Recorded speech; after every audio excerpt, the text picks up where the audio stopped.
வணக்கம். நான் doctor அண்ணாவிமுத்து, physiotherapist, AB ஃபிசியோதெரபிஸ்ட்லேருந்து. இன்றைக்கி நான் 2 நிமிஷத்தில் ஒரு இம்பார்ட்டன்ட் விஷயம் சொல்கிறேன் நான். சரிங்களா? நம்ம எப்படி நம்ம காருக்கு பார்த்தீங்கன்னா ரெகுலராக நம்ம சர்வீஸ் பண்ணுறோம் பார்த்தீங்கன்னா இன்ஜின் ரொம்ப ஸ்மூத்தாக இருக்கும்ல. அதுமாதிரி நம்மளோட பாடிக்குன்னு பார்த்தீங்கன்னா நம்ம சர்வீஸ் பண்ணுறோம்னா சர்வீஸ் பண்ணுறது இல்லைல்ல. சரி, ஓகே. இப்போது நம்ம 8 மணி நேரம் பார்த்தீங்கன்னா ஒரே இடத்துல நம்ம உட்காந்து வேலை செய்கிறோம். ஃபோனை பார்த்து ரொம்ப நேரம் அப்படியே ஸ்க்ரால் பண்ணிட்டே இருப்போம். ப்ளஸ் ஸ்ட்ரெஸ்ஸு வேறு. இந்த கழுத்து பற்றி ரொம்ப உங்களுக்கு பார்த்து ரொம்ப டைட்டாக இருக்கும். இந்த பெயினை வராமல் இருக்கிறதுக்கும் ஃபிசியோதெரப்பி ஒன்று இருக்குது.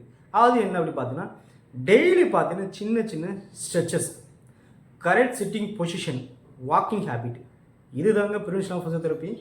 நெக்ஸ்ட்டு 30 டேஸில் டெய்லி நீங்கள் ஈஸியாக ஃபாலோ பண்ணுற முடிகிற 30 to 60 செகண்ட்ஸில் ஹெல்த் டிப்ஸை நான் ஷேர் பண்ணுறேங்க உங்களுக்கு.